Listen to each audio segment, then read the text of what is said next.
បាទសួស្តីអញ្ចឹងវីដេអូនេះគឺនឹងនិយាយតាក់ទងជាមួយនឹង KPI ណា KPI បានន័យថា Key Performance Indicator បានន័យថាសប្តាហ៍ថ្ងៃគឺការងាររបស់យើងដល់ណាហើយបាទ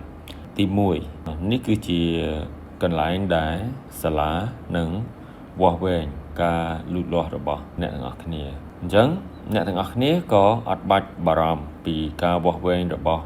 អ្នកទាំងអស់គ្នាដោយមិនបានដឹងខ្លួនដែរអញ្ចឹងអ្នកទាំងអស់គ្នាអាចមកមើល KPI របស់ខ្លួនឯងជារៀងរាល់ថ្ងៃណាហើយ KPI នេះ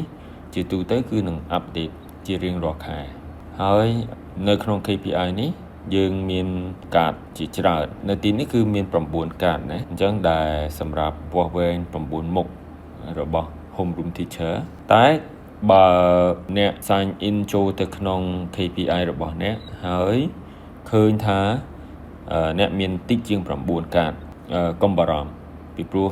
មុខងារមុខតំណែងផ្សេងគ្នាគឺមានចំនួនកាតផ្សេងគ្នាហើយក៏មានកាតខុសៗគ្នាដែរបាទតាមមុខងាររបស់យើងអញ្ចឹងអ្វីដែលខ្ញុំចង់ឲ្យអ្នកទាំងអស់គ្នាចាប់អារម្មណ៍ហ្នឹងទី1កាតនីមួយៗមានកម្រិតវាស់វែង5បាទអញ្ចឹងទី1គឺជាបន្ទុកអន់បំផុតហើយលេខ5គឺបន្ទុកល្អបំផុតបាទអ្នកទាំងអស់គ្នាអាចចុចទៅក្នុងកាតនីមួយដើម្បីមើលថាតើកាតមួយនេះគឺមានអ្វីខ្លះនៅក្នុងហ្នឹងបាទអញ្ចឹងបើយើងមើលពី attendance នៅក្នុងហ្នឹងគឺយើងមាន attendance យើងមាន punctuality បានន័យថាយើងមកទាន់ពេលអត់ហើយជាមួយនឹង full day work បានន័យថាយើងមកទាន់ពេលហើយយើងបានធ្វើការពេញម៉ោងឬអត់បាទហើយនៅក្នុងចុងស្លឹកនីមួយនេះគឺយើងមានជា information ចំពោះអ្នកទាំងអស់គ្នាដើម្បីឲ្យអ្នកទាំងអស់គ្នាបានមើលបាទវាមាន4ចំណុចសំខាន់ទី1គឺវាវាស់វែងពីអីគេបាទទី2តើការវាស់វែងហ្នឹងធ្វើម៉េចទើបបានคล้ายទៅជាបន្ទុក1ដល់5បាទហើយទី3ហ្នឹងគឺតើយើងយកបន្ទុកពីចុងក្រោយហ្នឹងបានមកពីណាដែរបាទអញ្ចឹងអ្នកទាំងអស់គ្នាឃើញគឺបន្ទុកនេះគឺបន្ទុកចុងក្រោយបាទគឺបានមកពីណាហើយចុងក្រោយគឺថាតើអ្នកអាចធ្វើអ្វីដើម្បីផ្លាស់ប្ដូរឬក៏លើកស្ទួយ KPI របស់ខ្លួនឯងបាទហើយនឹងមានព័ត៌មានមួយចំណុចទៀតដែលអ្នកអាចមើលដល់ខ្លួនឯងខ្ញុំចង់បញ្ជាក់ប្រាប់អ្នកទាំងអស់គ្នាថាការទាំងអស់នេះការដាក់បន្ទុកគឺវាដាក់តាម system ហើយអត់មានអ្នកណាអាចកែបន្ទុករបស់អ្នកគ្រូបានទេលើកលែងតែខ្លួនឯងបាទ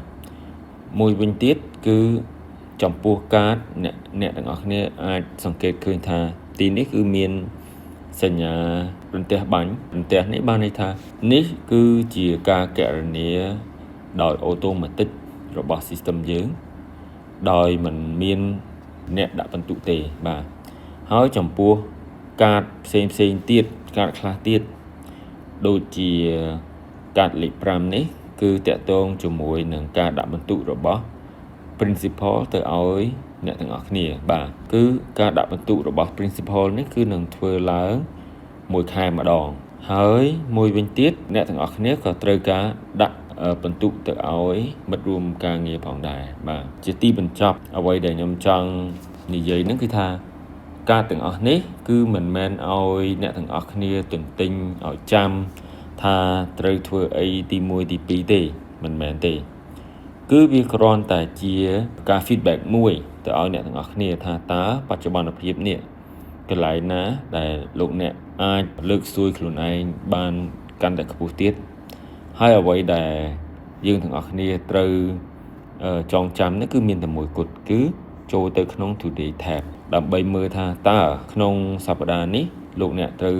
មានកាតព្វកិច្ចធ្វើអ្វីខ្លះហើយធ្វើវាឲ្យចប់ទៅគឺកាតព្វកិច្ចរបស់លោកអ្នកគឺចប់ហើយបាទហើយនៅខែនេះគឺវាក៏មានបង្ហាញលោកអ្នកដែរថាតើក្នុងខែនេះគឺមានភារកិច្ចអ្វីខ្លះដែលត្រូវធ្វើបាទដូច្នេះហើយលោកអ្នកគ្រាន់តែធ្វើតាមអ្វីដែល system បង្ហាញគឺវាអូខេបាទ